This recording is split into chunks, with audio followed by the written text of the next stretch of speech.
Hi guys, आइए एक बार फिर से विद्यार्थी क्लासेस में आपका स्वागत है।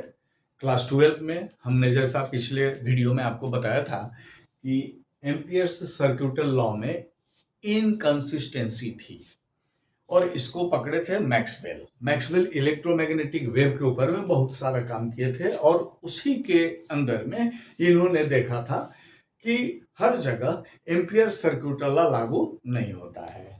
तो प्रॉब्लम ये था कि अगर किसी जगह में हम बात करते हैं और एक बैटरी को यहां हमने लगा दिया, कैपेसिटर लगा दिया, और जैसा पिछले वीडियो में आपने देखा था कि करंट यहां से तो जा रही थी लेकिन इसके अंदर में करंट नहीं जा रहा था।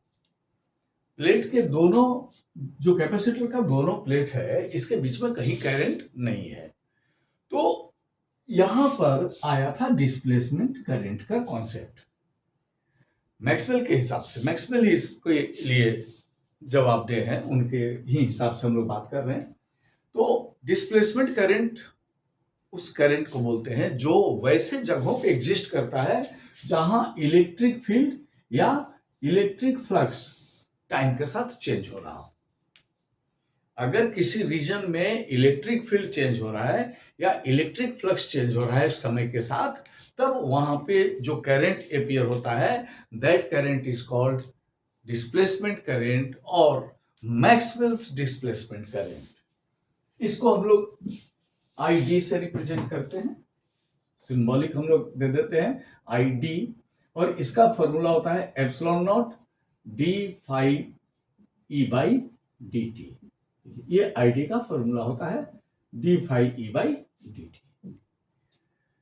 अब सवाल आता है कि ये आया कहां से।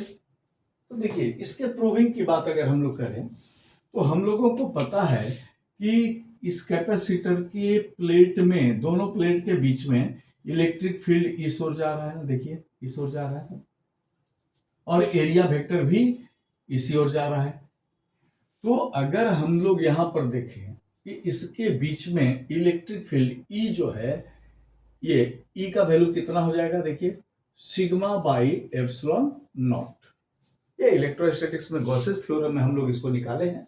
अगर यहाँ पे थोड़ा सा भी आपको शक हो रहा है तो कैपेसिटर्स चैप्टर में जाके हमारे वीडियो को डिटेल्स में देखिए, वहां पर इसका क्लियर कॉन्सेप्ट दिया हुआ है कि how we get here E equal to sigma by epsilon naught.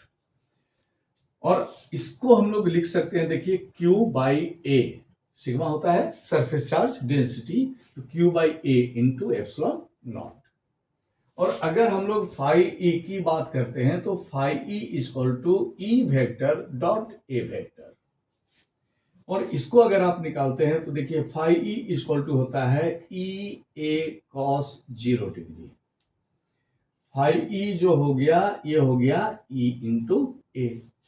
अब इसको लिख सकते हैं हम लोग फाई ई इक्वल टू ई का वैल्यू यहां से आप पुट कर दो तो क्या हो जाएगा, Q by A epsilon naught यहां था इंटू ए और ए कट गया, तो phi E equal to Q by epsilon naught. अब अगर हम लोग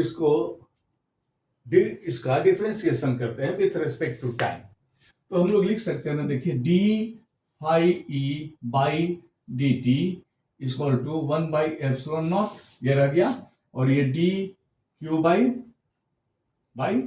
D T, D Q by D T.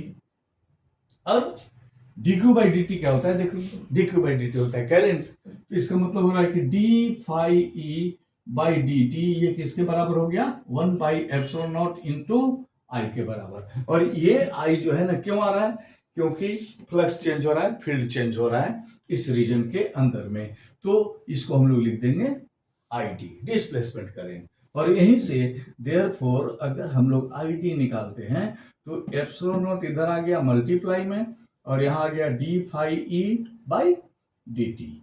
देखिए यही तो हम लोग पहले लाए थे, यहां ये फॉर्मूला हम लोग का प्रूफ हो गया। तो देखिए डिस्प्लेसमेंट करंट का ये डेरिवेशन, डिस्प्लेसमेंट करंट क्या था, जहां इलेक्ट्रिक फील्ड और इलेक्ट्रिक फ्लक्स चेंज हो रहा है, वहां अगर कोई करंट एग्जिस्ट करता है, that current is called displacement current. और इसको हम लोग यहां पर देखिए प्रूव कर दिए हैं अच्छे से। तो आप इसको एक बार समझ लीजिए, लाइक कीजिए और कमेंट कीजिए। Thank you.